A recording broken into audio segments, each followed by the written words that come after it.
이현 집사님이 저에게 이런 질문을 하시더라고요.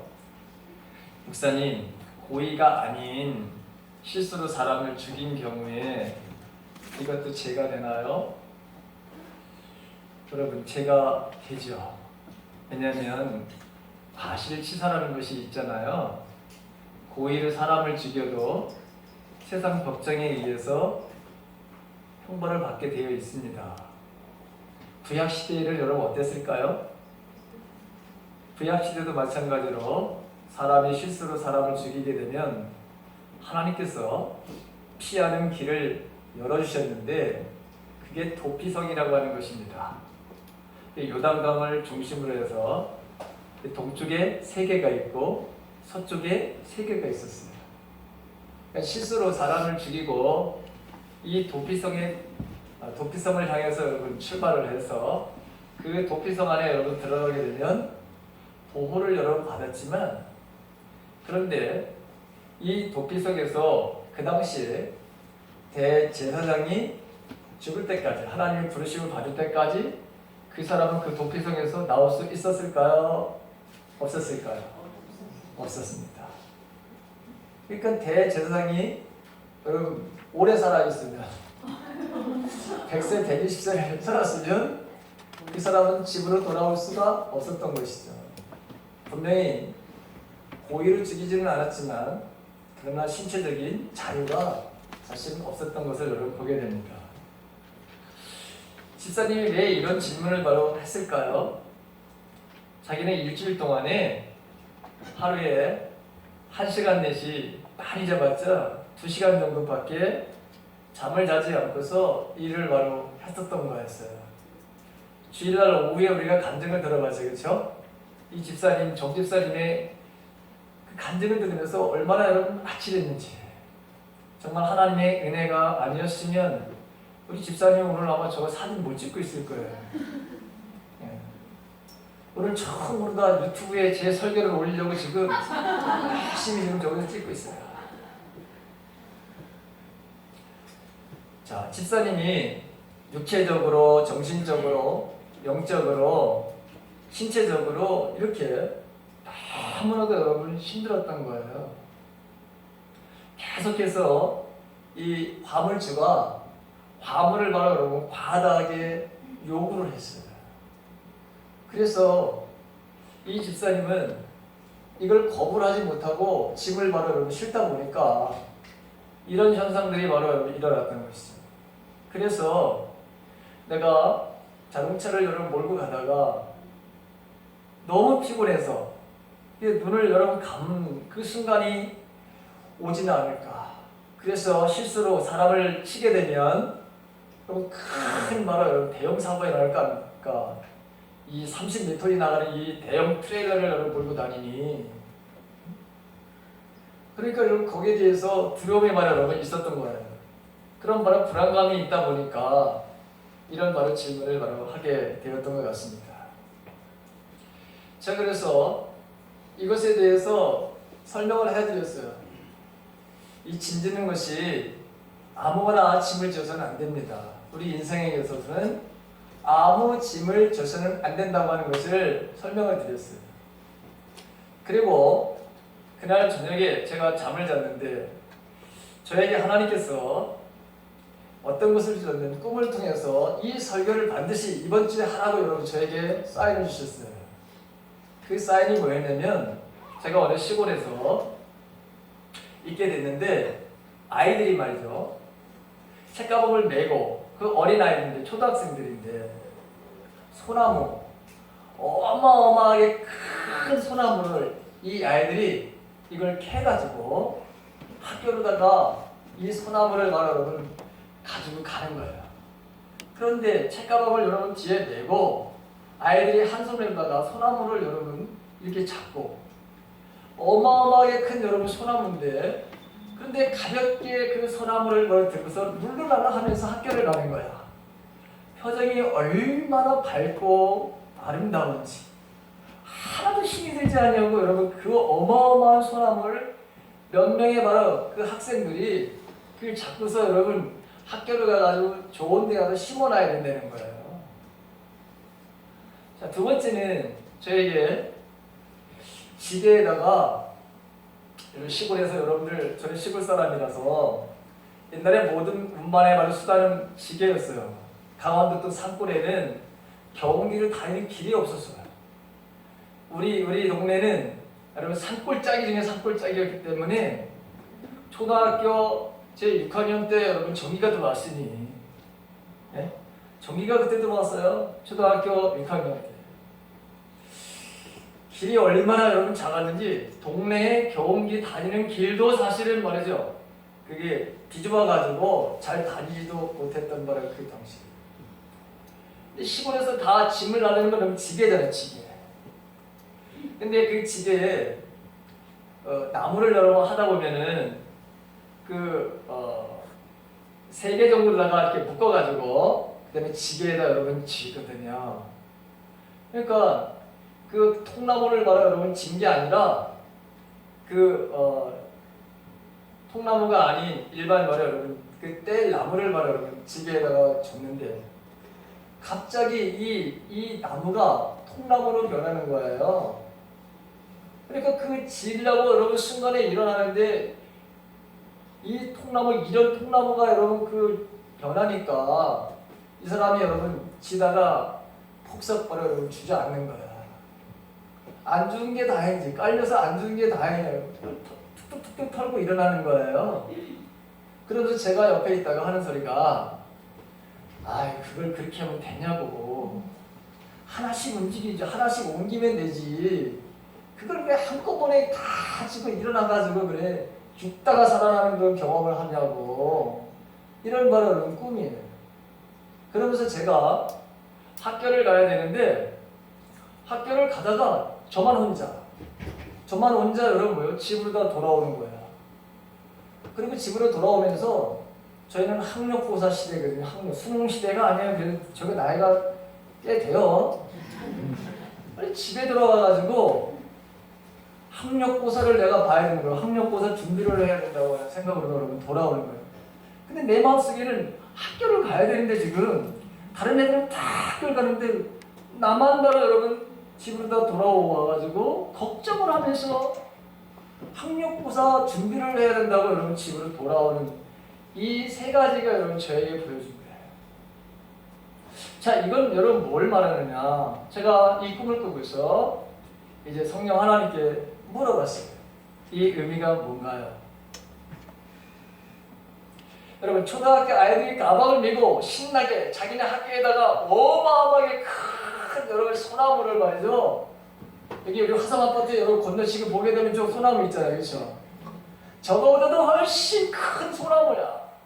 근데 그 아이들은 여러분 룰루랄라하고서 소나무를 딱 잡고서 그걸 가지고 여러분 걸어가는 거예요. 내가 인생에 수많은 여러 짐이 있어요. 짊어지고 가야 짐이 있는데 그 짐이 내가 지고 가는 것이 아니야. 내가 그것을 붙들어주고 내가 그것을 올려주기 때문에 그 아무리 무겁고 크고 웅장한 소나무라도 아이들이 그걸 번쩍 들고 책가방을 메고서 룰루랄라 하면서 갈 수 있는 거야. 그러니까 세상의 짐이라고 하는 것은 내가 지고 가는 것이 아니야 라고 그렇게 여러분 말씀해 주시는 거예요. 그게 두 번째는 하나씩 짐은 많이 지는 게 아니라 져야 될 짐이 있고 지지 말아야 될 짐이 있는 거야. 그런데 인생에는 몽땅 다 지고 가려고 하는 그런 욕심들 때문에 사실은 넘어지고 자빠지고 어려움을 당하는 거야. 그 다음에 여러분 세 번째는 너는 자꾸 과거로 다 돌아가려고 하는 그런 것들이 있어. 왜냐하면 우리가 하나님의 말씀, 여러분 학교라고 하는 것은 오늘날로 말하면 바로 여러분 배우는 것이에요. 하나님의 말씀 교회를 상징하기도 하는 거예요. 근데 거기 가서 하나님의 말씀대로 배웠으면 그 말씀대로 우리가 살면 되는데 자꾸 그 말씀대로 살지 아니하고 뭐죠? 내 지난날의 생활 방식과 내 가지고 있는 이런 습관 이런 것들로 여러분 다시 돌아가려고 하는 그 모습이 여러분 내 안에 바로 있는 거예요. 우리 안에 있는 거예요. 그러면서 성령께서 말씀하시기를 우리 교인들이 지금 여러분들이 우리 교인들이 너무나도 지나친 세상의 짐을 지고 지금 가고 있다는 거예요. 누구나 예외할 것 없이 지금 너무나도 많은 사람들이 여러분들이 지금 다 세상의 짐을 지지 말아야 될 짐을 지고서 여러분 육체적으로 또 정신적으로 감정적으로 영적으로 다 짓눌려서 그래서 너무너무 힘들다고 하는 바로 이렇게 이 설교를 반드시 여러분 하라 그래서 여러분 제가 이 본문을 잡고 지금 설교를 하는 거예요. 하나님께서 주신 거라고 하는 걸 수요일 날 제가 공부를 하면서 또 여기 앉아 계신 우리 전용란 집사님이 아주 확인을 시켜주더라고요. 저한테 자기가 짐을 지지 말아야 될 것을 짐을 져가지고 그리고 새벽 기도도 안 나와. 일단 왜 안 나오냐 했어요. 아니 수요 예배도 안 나와. 왜 안 나오냐 했어요. 근데 여러분 이렇게 지지 말아야 될 짐을 바로 여러분 지니까 하나님과의 관계 속에 영적인 문제가 바로 생기게 되죠. 감정적인 바로 여러분 그 문제가 생기죠. 그 다음에 또 육체적으로 얼마나 피곤한지 왔는데 여러분 옛날에 그 모습이 아니야. 이렇게 여러분 지금 공격을 여러분 받고 나니 얼마나 힘이 든지 그래서 하나님께서 이 설교를 왜 하라고 하셨는지에 대한 더 뚜렷한 것을 여러분 우리 집사님을 통해서 제가 깨닫게 되었어요. 제가 고등학교 때 1학년 때라 기억합니다. 저는 강원도 촌사람이잖아요. 처음으로다가 아버지 심부름으로 영등포라고 하는 곳에 여러분 지하철을 여러분 내렸어요. 그런데 그 지하철을 여러분 내려가는데 보니까 사람들이 구걸을 하는 사람들이 그렇게 많더라고요. 그 당시에 제가 고등학교 1학년 때. 그래서 그럼 구걸하는 사람들이 많은데 그 바구니 안에 그러면 돈이 좀 들어있냐, 돈이 들어있느냐 별로 없어요. 그분들이 바로 집을 놓는지 언제인지 모르지만 없어요. 그리고 제가 재수를 했습니다. 제 학원이 서울역 있는데 그리고 그 쪽에. 그래서 항상 서울역을 여러분 지하철역을 바로 반드시 건너가야 돼. 그걸 지나가야 돼. 그래야 학원을 가는데. 근데 여전히 거기도 보게 되면 이 지하철역에 그 입구마다 다 그렇게 구걸을 하시는 분들이 여러분 그 당시 그렇게 많았어요. 그리고 한겨울에도 그 지하철 그 여러분 그 보드에 그 안에 들어가면은 박스를 하나 여러분 딱 걸고 그리고 이불이라고 하는 것은 여러분 신문지 한 장이야. 그걸 가지고 여러분 잠자는 분들이 수십 명이 늘 거기에 계셨어요. 저는 그 광경을 보면서 참 마음이 여러분 아팠어요. 너무너무 아팠어요. 왜 아팠느냐? 아니 내가 살고 있는 시골에도 이 사람들 이렇게 여러분 시골에도 이런 사람들이 없는데 근데 서울이라고 하는 이 동네 우리나라의 수도라고 하는 이 동네에 아니 왜 저렇게 거린들이 많은데도 누구 하나 사람들이 그렇게 많이 돌아다니고 그렇게 많이 바쁘게 왔다 갔다 하는데도 어떻게 좀 도와주는 사람이 없을까? 어린 마음에 너무 화가 나는 거예요. 그래서 저는 그 길 지날 때마다 여러분 이게 걸음이 여러분 이게 떨어지질 않아. 근데 여러분 제가 부잣집 아들이면 좋았었겠는데 아니 우리 집이 쫄딱 망해가지고 여러분 제가 너무너무 어려운 바로 시절에 했거든요. 그래도 제 나름대로 용돈을 아껴가지고 거기를 바로 여러분 일주일 지나시더라도 돈을 어떻게든지 여러분 안 쓰고 아끼고 뭐 어떻게 해가지고 그래서 거기다 여러분 그 모자라든가 아니면 그 주머니에다 여러분 그 돈을 넣었어요. 근데 여러분 이게 얼마나 도움이 되겠어요? 얼마나 도움이 되겠어요? 그러면서 한편으로다가는 이 나라에 대해서 여러분 불만이 바로 생기기 시작을 했고 거기를 왔다 갔다 하는 그런 사람들을 보면서 나름대로 내가 정죄를 하기 시작했어요. 보니까 옷들도 참 나보다도 멋있게 입고 다니는 사람들이고, 아 정말 구두도 그렇고 뭐 옷을 보면은 뭐 너무너무 훌륭한 옷들을 입고 다니고, 그런데 정작 도와주는 사람은 없어. 내가 가만히 어떤 날에 거기 서가지고 저 인간들이 무슨 짓을 하나 한번 내가 지켜보리라. 그리고 여러분 거기 가만히 서가지고 실제로 지켜보기도 했어요. 마음이 더 화가 나. 더 화가 나는 거예요. 아니 부잣집 마누라 같은 사람들이 지나가는데 어쩌면 노나라 동전하나 안 주고 그냥 싹 지나가. 수백 명이 지나가도 여러분 단 10원도 보다 넣는 사람이 없는 날이 있더라고요. 제가 유심히 봤는데. 그러니 어린 마음에 여러분 얼마나 속이 상했겠어요. 그런데 여러분 이 문제를 내가 해결해야 될 문제예요? 이 문제를 내가 해결해야 되냐고. 여러분 우리는 때때로 말이죠. 자, 나라도 일을 해야 되겠다. 나라도 일을 해야 되겠다라고 생각을 가지고 여러분 우리가 내가 짐을 지지 말아야 될 거라 여러분 짐을 지게 되는 거예요. 아니 이 문제는 내가 여러분 해서는 안 되는 거예요.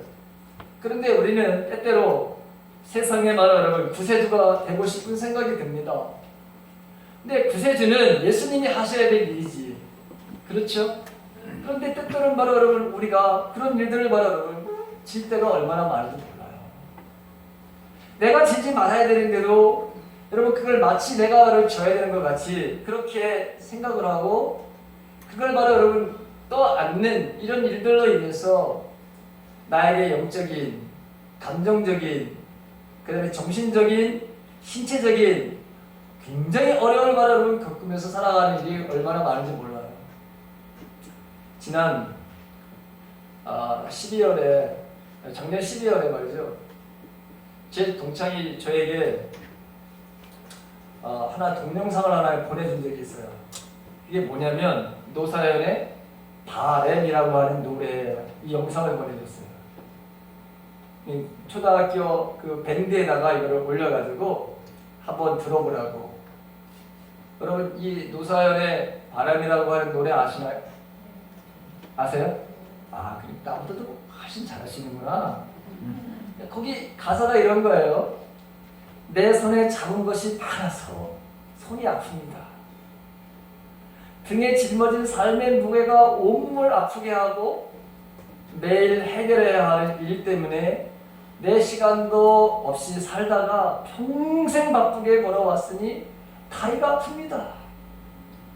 내가 힘들고 외로워질 때 내 얘기를 조금만 들어준다면 어느 날 갑자기 세월의 한복판에 덩그러니 혼자 있진 않겠죠. 큰 것도 아니고 아주 작은 한마디 지친 나를 안아주면서 사랑한다, 정말 사랑한다는 그 말을 해준다면 나는 사막을 걷는다 해도 꽃길이라 생각할 겁니다. 우리는 늙어가는 것이 아니라 조금씩 익어가는 겁니다. 그리고 마지막에 저 높은 곳에 함께 가야 할 사람 그대뿐입니다. 너무 좋아. 가사가 너무 저에게 와닿아. 근데 여러분 이 노래를 가만히 들어보도 우리 인생이라고 하는 것이 지지 말아야 될 바라 여러분 너무나도 많은 짐을 지고서 지금 뭐죠? 아파한다는 거예요. 손이 아파요. 다리가 아파요. 무릎이 아파요. 허리가 아파요. 여러분 다 이렇게 인생을 바로 여러분 산다는 거예요. 정말 하나님은 우리가 이렇게 아픔에 바라는 삶을 살기를 원하실까요? 오늘 주님은 말씀 중에 보니까 수고하고 짐진 자들은 다 누구에게로 오라? 내게로 오라. 내게로 와서 뭘 얻으라? 쉼을 얻으라. 내 멍에를 메고 배워라. 이렇게 말씀하고 있어요. 그렇죠. 나는 온유하고 겸손하다. 내 멍에를 메고서 바로 배워라. 내 짐은 무겁다 가볍다. 가볍다. 주님은 가볍다고 말씀하시고 쉼을 얻으라고 말씀하십니다. 그리고 갈라디아서 6장 4절에서 5절에 있는 말씀 보니까 여러분 뭐라고 말씀하시죠? 여기 보니까 각각 자기의 짐을 질 것이라 이렇게 말하고 있어요. 우리는 이 앞쪽에를 보게 되면 2절에 그런 말씀이 있어요. 갈라디아서 6장 2절에 보게 되면 남의 짐을 지라는 말씀이 있어요. 남의 짐을 여러분 우리가 져야 될 짐이 있어요. 정말 져야 될 짐이 있다고. 그렇지만 남의 모든 짐을 바로 여러분 지라는 게 아니야. 여기도 보게 되면 각자 자기의 일을 살펴라. 그러면서 각각 자기의 짐을 질 것이다. 이렇게 여러분 말씀하고 있습니다. 자, 우리가 쓸데없이 짐을 바로 여러분 지고 살아가는 말의 일이 우리에게 있어서는 안 되는데 우리가 당연한 말을 당연히 여길 것 같은 말을 짐을 바로 여러분 지고 가요. 여러분 죄책감이라는 거, 습지감이라고 하는 거, 이 죄를 지고 가는 것이 여러분 얼마나 이게 하나님이 원하시지 않는데도 불구하고 우리는 바로 이 짐을 지고 갑니다. 여러분 죄책감이라는 게 뭡니까? 죄책감은 내가 뭔가 여러분 뭐죠? 하나님이 하지 말라고 하는 바를 행동을 했을 때 하나님께서 우리들에게 양심을 주셨기 때문에 하지 말라는 것을 바로 하게 되면 내 안에 바로 여러분 죄책감이 생겨요. 그렇죠? 그런데 적당한 여러분 죄책감은 오히려 하나님의 말씀을 바로 지키면서 긍정적인 바로 삶을 살아가는 그런 역할을 하지만 이 죄책감을 바로 사로잡혀서 살라고 그렇게 말씀하신 적이 없어요. 하나님은 요한일서 1장 9절에 있는 말씀을 보니까 거기 뭐라고 말씀하시죠? 나와 있을 거예요. 자, 한번 읽어볼까요? 같이 한번 읽어볼게요. 시작.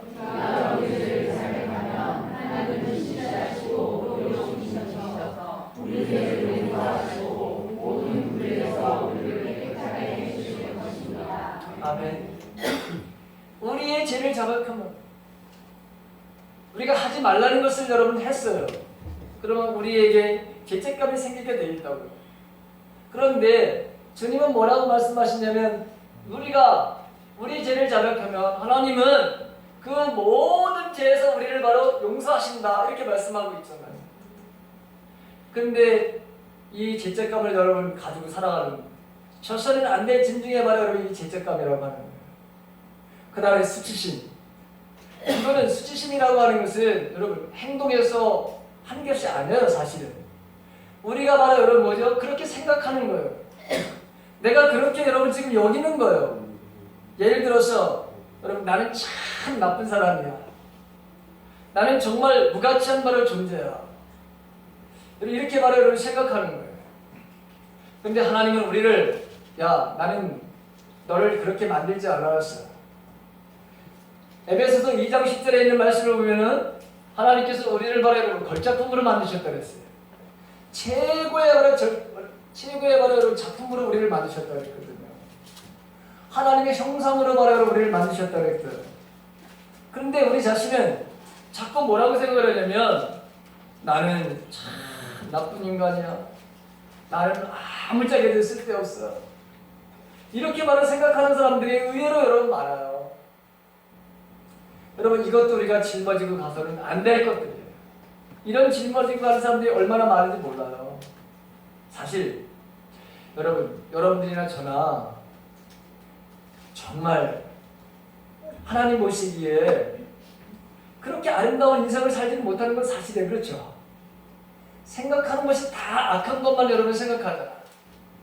사도 바울이 그래서 로마서 7장에 보게 되면 내 안에는 두 가지가 항상 바로 나를 바로 괴롭힌다. 하나는 하나님의 법이고 하나는 바로 세상의 법이다. 내 안에 착한 일을 하고 선한 일을 하고 싶은데 또 한쪽에서는 뭐죠? 그 선함과 악한 일을 바로 여러분 하지 못하도록 방해하는 또 하나의 법이 나를 괴롭히고 있다. 그리고 그래요. 인간은 바로 여러분 하나님 앞에서 선하지 않아요. 우리를 바로 여러분 신실하게 여기시고 우리를 바로 여러분 의롭다고 여기시는 하나님의 은혜. 우리가 도덕적으로 윤리적으로 아무런 바로 여러분 그런 우리를 의인이라고 부를 만한 아무것도 없지만 그렇지만 예수 그리스도를 믿는 믿음을 통해서 우리를 바로 의롭다고 여겨주시는 거예요. 그런데 이렇게 하나님께서 우리를 의롭다고 여기시는데 우리는 나는 틀렸어. 나는 아무런 쓰잘데기도 없는 그런 존재야. 여러분 자신이 그렇게 바로 생각하면 안 된다니까요. 우리는 바로 이런 바로 짐을 져서는 안 된다고 하는 거예요. 자, 요한복음 8장 31절에서부터 32절에 있는 말씀을 한번 볼까요? 한번 봅시다. 여기 보세요. 찾아보지 말고 같이 읽어봅시다. 시작. 예수께서 너희가 나의 머물러 있으면 너희는 참으로 나의 제자들이라. 그리고 너희는 진리를 알게 될 것이며 진리가 너희를 자유롭게 할 것이다. 아멘. 자, 예수님은 우리를 자유롭게 하시기 위해서 진리를 바로 알게 될 것이고 진리가 너희를 자유롭게 할 것이다. 갈라디아서 5장 1절과 13절에도 보게 되면 마찬가지로 우리를 바로 자유를 주시려고 우리를 바로 불러주셨다 이렇게 말씀하고 있습니다. 근데 우리는 이 쓸데없이 짊어져서는 안 될 바로 여러분 이 짐들을 바로 지고 살아갑니다. 그 다음에 여러분 감정들, 이 감정들 어떤 감정이 있느냐? 상실에 대한 말을 슬픕니다. 아 정말 저희 장모님 하나님께 불려가시니까 슬프더라고요. 저 3번 울었네. 저희 어머니 돌아가실 때도 여러분 3번을 울지를 않아서 저는. 그런데 장모님이 돌아가시고 나서 3번 울었어요. 제가 몰래. 그것도 여러분 아이들 몰래, 와이프 몰래. 아 정말 슬프더라고요. 그 다음에 물질에 대한 바로 상실이 왔을 때 직장, 여러분 명성에 대해서, 건강에 대해서 여러분 잃어버리게 되면은 슬퍼지는 거예요. 그렇죠? 그런데 여러분 이렇게 상실에 대해서 우리가 여기에 빠져서 있기를 하나님이 바라시느냐? 아니죠. 그렇죠? 절대로 그렇지 않습니다. 그런데 우리는 뭔가 지금 건강에 대해서, 직장에 대해서, 물질에 대해서 조금 바로 우리가 지금 잃어버렸다고 해서 거기에서 헤어나지 못하는 사람들이 얼마나 여러분 많습니까? 그 다음에 분노는 하나님의 의를 바로 여러분 이룰 수 없다고 했습니다. 분노로 인해서 우리의 바로 여러분 우리 자신들을 다치게 하는 일들이 얼마나 많은지 몰라요. 그래서 분노를 바로 여러분 품지 말라고 말씀하십니다. 저녁 때까지 여러분 이 분노를 가지고 있지 말라고 바로 말씀하고 있습니다. 분노는 증오를 가지고 오게 되어 있고 그 증오는 어떻게 되느냐? 결국에 살인을 바로 불러오기 때문입니다. 하나님이 주신 마음의 평화를 바로 잃어버리게 됩니다. 내 자신을 지옥으로 만드는 것입니다. 그래서 우리가 여러분 분노의 마음을 가지고 있어서는 안 되는 거예요. 그 다음에 절망감. 언제나 나를 바로 이 고통의 자리에 있게 될 것이다. 언제나 나를 이 고통의 자리에 있게 될 것이다. 미래에 바로 소망이 없다는 것에서 나오는 감정입니다. 난 달라지지 않을 거야. 오늘날 우리 여러분 젊은이들이 바로 생각하는 이 절망감에 우리가 지금 빠져있다고 하는 거예요. 여기서 바로 우리는 헤어나야 돼. 많은 젊은이들이 지금 미래에 대해서 소망을 가지고 있느냐? 그렇게 가지고 있지 않습니다. 미래에 대해서 여러분 너무나도 부정적인 생각을 가지고 있습니다. 물론 우리는 고통을 받게 될 것입니다. 우리는 경제적으로 또 정치적으로 여러분 앞으로 우리 민족은 더 많은 고통 가운데 바로 있게 될 것입니다. 우리 가운데는 여러분 직장에서 쫓겨나는 바로 여러분 그런 사람들이 우리 안에도 바로 나타나게 될 것입니다. 왜 그러냐? 하나님의 말씀 안에서의 삶을 살지 않았기 때문에. 여러분 이것이 우리 안에서 이제 신들되는 것을 우리는 보게 될 것입니다. 우리 민족뿐만 아니라 전 세계가 여러분 우리가 경험하지 못했던 지금까지 경험하지 못했던 그런 아픔과 고통을 앞으로 우리는 맞이하게 될 것입니다. 그런데 그 고통 가운데는 여러분 하나님의 놀라운 계획이 있어요. 그 고통 가운데는 하나님의 숨어진 바로 여러분 축복이 그 안에 있습니다. 영원히 그렇게 되는 것이 아니라 잠시 우리는 여러분 하나님 앞에 뭐죠? 하나님의 호통의 소리를 다시 나에게로 바로 돌아오라고 하는 하나님께로 바로 돌아오게 하는 그래서 듣지 못하는 바로 사람들을 향해서 확성기를 사용해가지고 이 고난이라고 하는 바로 확성기를 통해서 이제 하나님 앞으로 이 민족이 돌아와야 되고 세계의 모든 민족이 하나님의 말씀 안에서 돌아가야 하는 그런 사건들을 하나님께서 앞으로 만드실 것입니다. 그 다음에 여러분 우리를 괴롭히는 것들이 뭐냐? 외상후 스트레스라고 하는 그런 트라우마 소위 말하는 바로 이 트라우마. 이 트라우마를 여러분 갖게 되면 외로움입니다. 고독감을 갖게 되고 두려워하게 되고 불안한 마음을 갖게 되고 나는 무력한 말을 하는 사람이구나라고 하는 것을 경험하게 됩니다. 그런데 이 모든 것들이 다 거짓에 근거할 수 있다고 하는 사실입니다. 사실은 다 거짓입니다. 그런데 우리에게 이런 말을 여러분 트라우마를 통해 가지고 우리가 짊어지지 말아야 될 것들을 여러분 스스로 짊어지고 살아가는 사람들이 얼마나 많은지 모릅니다. 마음에 가는 상처들, 심각한 상처를 받게 되면 여러분 용서하기가 매우 힘들어집니다. 그런데 예수님은 뭐라고 말씀하시죠? 용서하라.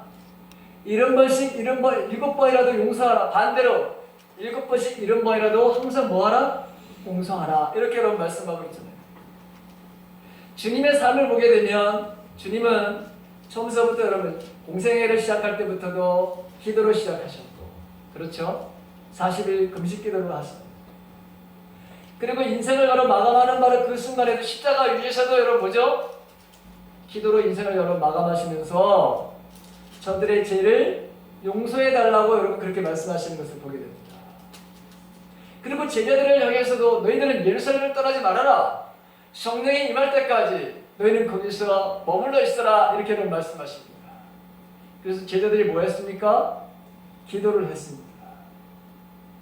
그러니까 여러분 주님의 바로 십자가 위에서도 이렇게 모든 사람들을 바로 용서하는 바로 사람들을 살았던 것을 보게 되고, 그분의 바로 삶이라고는 한마디로 말하면 기도의 바로 여러분 삶이었다는 것을 알 수 있어요.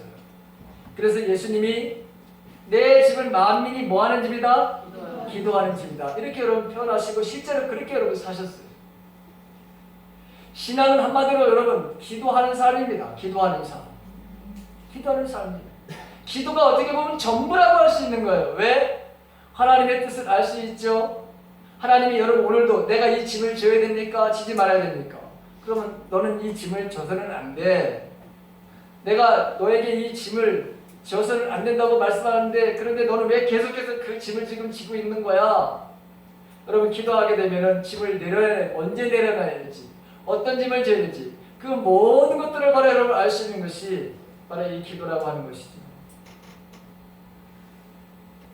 여러분, 제가 초등학교 때 그 친구에 대한 이야기를 좀 해야 되겠는데, 우리나라 사람들이 정말 짐지기를 바로 여러분 잘하는 바로 여러분 이 민족이라고 하는 거, 해서는 안 되는 바로 여러분 이 일들을 바로 벌여온 게 뭐냐? 딸은 살림 미천이다. 이게 여러분 아주 잘못된 말 중에 하나가 이 말이에요. 딸이 무슨 살림 미천이야. 이것은 자기들이 바로 여러분 지어야 돼. 부모가 져야 돼. 이 짐을 여러분 누구에게 지으려고 여러분 이런 말을 만들어낸 거예요? 자기 자식에게 여러분 이 짐을 지게 하기 위해서 만들어낸 여러분 아주 잘못된 말 중에 하나가 이 말이라고 하는 거예요. 그래서 여기서 정말 지금도 가만히 생각을 해보세요. 우리 여기 권사님, 연세 드신 우리 권사님도 계시고 우리 집사님들도 계시고, 그런데 내가 짊어지지 않아야 될 바로 여러분 짐을 져서 여러분들 얼마나 지금 행복합니까? 절대로 행복하지 않습니다.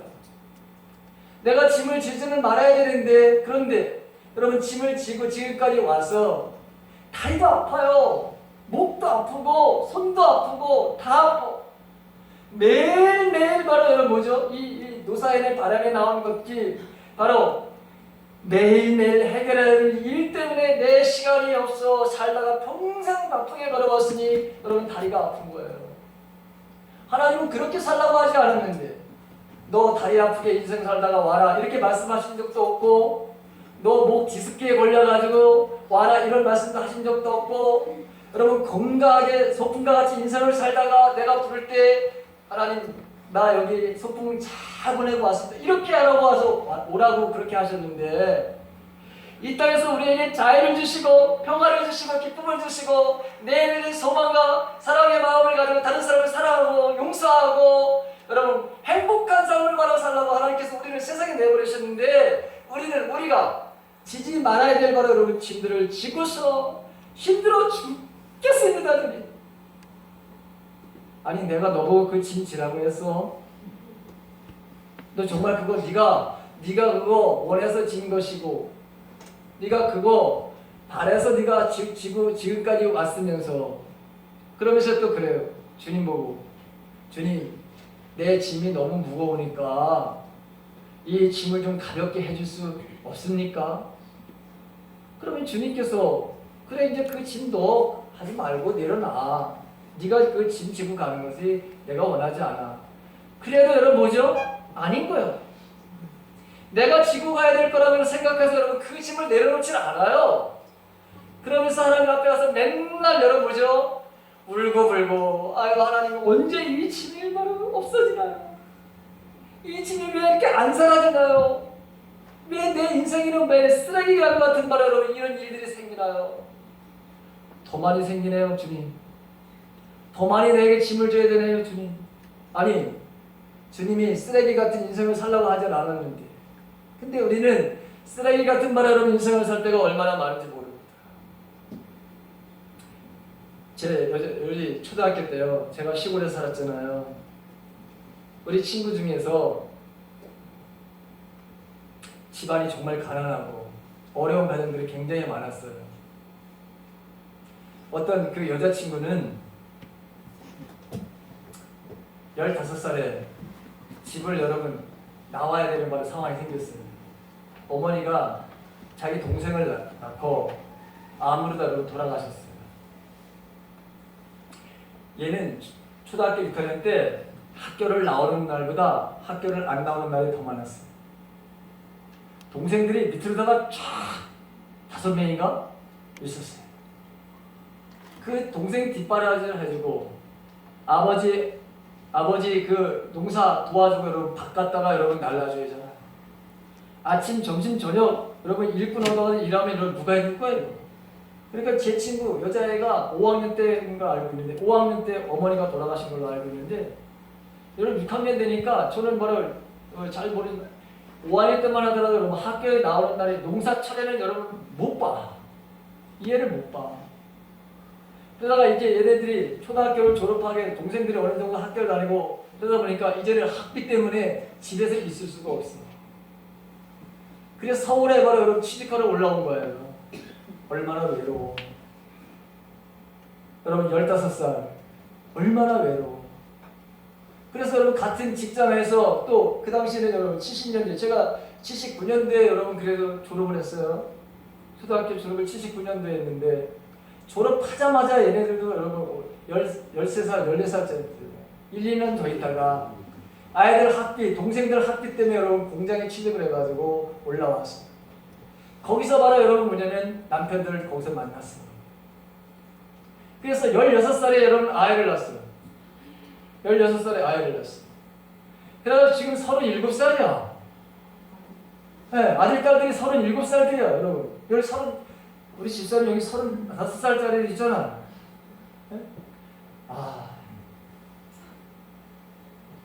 한 번은 제가 대학교 1학년 때 했던 것 같아요. 대학교 1학년인데 그 친구가 정신 이상이 돼가지고 여러분 시골에 내려와 있었어요. 자기 집에. 근데 저희 때는 정예생이 여러분 57명이었거든요. 57명이었기 때문에 학교에서 축구를 하더라도 여러분 한 사람이 빠지면 못해. 여자애들도 다 축구를 해야 돼. 의무적으로 해야 돼. 심지어 남자들도 고무줄을 바로 여러분 고무줄을 잡아줘야 돼. 애들이 없으니까 같이 놀아야 되니까.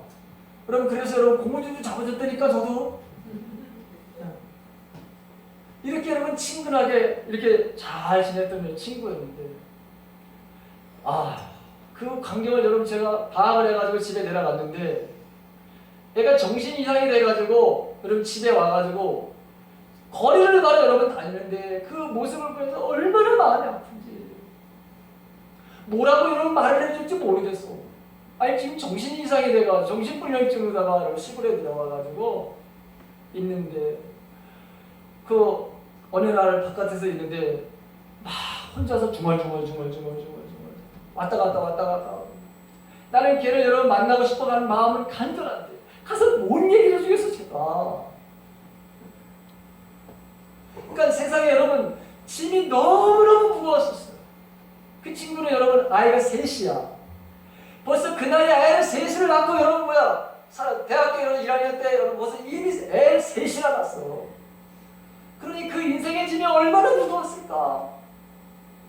짐을 지지 말아야 되는데 여러분 이 짐을 덜커덕 말아 여러분 지는 바람에 그 친구에게 여러분 그런 말을 여러분 감당할 수 없으니까 하나님께서 여러분 뭐죠? 정신 이상을 바로 여러분 일으켜가지고 그 어려움을 바로 여러분 모면하게 하신 거야. 지금 하나님의 계획이에요. 또. 자, 딸은 살림 미천이 아니에요. 정말 아니에요. 여러분들, 여러분 우리가 이 장녀라고 하는 거, 장남이라고 하는 거 너무나도 바로 혹독한 바로 짐을 지고 우리가 살아갑니다. 하나님은 너희들이 정말 짐을 지는데 각자의 짐을 바로 여러분 지는 것이지 남의 짐까지 바로 줘서는 안 된다고 하는 거예요. 우리가 남의 짐을 바로 여러분 지게 되면 네 가지의 바로 여러분 삶 속에서 영역에서 여러분 문제를 반드시 경험하게 되는데 그게 뭐냐? 영적인 면에 영적. 두 번째는 감정적인 면에서, 세 번째는 정신적인 면에서, 네 번째는 바로 신체적인 면에서 반드시 바로 여러분 우리가 심각한 바로 여러분 상처를 받으면서 인생을 살아가게 돼 있어요.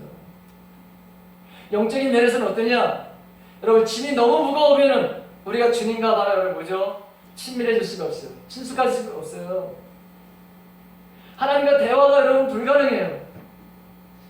여러분 이 영적인 것이 가장 근본적인 것인데 이 문제가 해결이 안 돼요. 여러분 기쁨이 없어요. 내 짐이 너무 무거워서. 그리고 감정적인 마음, 억울한 마음이 들어요. 여러분 세상에 대해서 억울하기도 하고요. 내 가정이 왜 이런 가정에서 내가 태어나가지고 내가 이런 짐을 내가 평생 지고 가야 되느냐 대한 여러분 원망의 말 여러분 끊이질 않아. 부모에 대해서 말 여러분 뭐죠? 미워하는 마음이 여러분 생기고 자꾸 비교를 하게 돼. 저 집하고 나하고 저 친구하고 내 삶을 여러분 비교해요. 내가 정말 불행한 존재야. 여러분 이런 게 바로 여러분 이 내 안에 감정적. 그 다음에 정신적으로 여러분 안정이 되질 않아요. 안정이 되질 않아.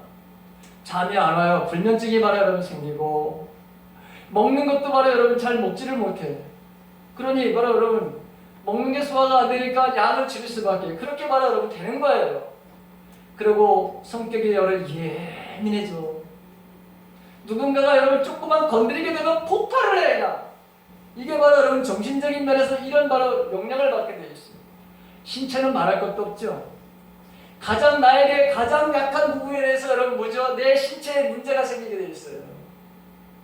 근심은 성경에 보니까 우리의 뼈를 바로 썩게 한다고 했어요. 뼈를 녹이는 거예요. 스트레스는 바로 여러분 뼈를 녹게 하는 거예요. 너무나 과도한 바로 여러분 짐을 지다 보면은 우리의 바로 여러분 뼈를 바로 상하게 하는 거예요.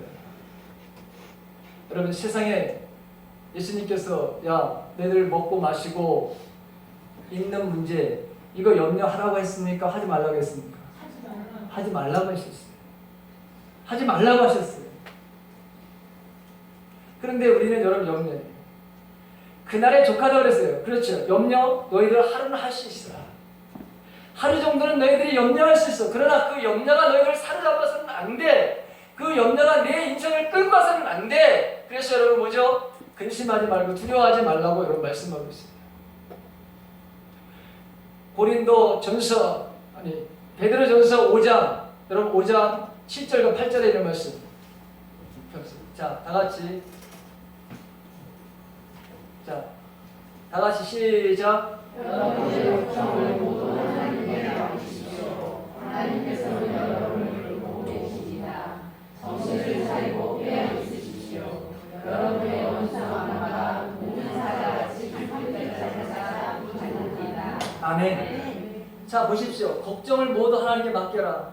하나님께서 여러분들을 돌보고 계십니다. 그런데 여러분 이 걱정을 바로 하나님께 맡기지 않으면 어떤 현상이 일어나느냐? 우리 안에 여러분 두려움이 오게 돼 있어요. 걱정이 바로 여러분 오게 돼 있어요. 그러면 어떤 일이 벌어지느냐? 바로 악마가 원수 악마가 우는 사자와 같이 바로 여러분 삼키게 된다고 하는 거예요. 우는 사자가 여러분 먹을 것을 찾아가지고 여러분 그 배고픔을 바로 해결하려고 하듯이 악마가 마귀가 바로 여러분들의 바로 모든 것들을 다 바로 망쳐버려요. 그래서 내 안에 평안이 바로 없어지고 기쁨이 사라지게 되고 다른 사람들을 용서하는 마음도 여러분 생기지 아니하고 다른 사람을 돌보고자 하는 마음도 여러분 생기지 않아요. 내가 아픈데 누굴 돌봐요? 내가 병들었는데 누구를 바라보면 치료해요? 내가 견딜 수 없는 바로 공허함에 있는데 내가 외로운데 누구를 격려하고 누구를 위로해? 내가 영적으로 지금 목말라하고 있고 내가 지금 고갈 상태에 있는데 누구를 향해서 여러분 전도를 하고 예수를 믿으라고 어떻게 우리가 얘기할 수 있어요? 그래서 오늘 여러분 짐을 지지 말라는 거예요. 너에게 맡기는 바라고 짐을 지지. 여러분 예수님의 생애가 기도의 인생이라고 그랬어요. 자, 어느 날 제자들이 안식일이 지난 다음에 사람들이 이제 예수님께 많은 병자들을 데리고 와서 고쳐주셨어요. 그러니까 이 사람들이 고침을 받고 여러분 자기 동네를 다 흩어졌던 것 같아요. 근데 예수님은 아침에 이른 새벽에 여러분 기도하러 가시고 제자들을 이제 폭퍼집하게 그냥 냈다 이제 자는 거지. 근데 많은 사람들이 막 오고 예수님을 찾으니까 제자들도 벌떡 일어났어요. 예수님을 찾으니까 예수님은 없어. 그래가지고 이 제자들이 여러분 사방으로 흩어져가지고 예수님 어디 가셨을까 해가지고 여러분 찾다 보니까 예수님이 바로 기도를 하고 계시네. 그래서 제자들이 예수님 사람들이요 너무 많이 올라왔어요. 너무 기분이 째지죠. 왜? 고쳐질 일이 너무너무 많으니까. 그런데 예수님이 그렇게 여러분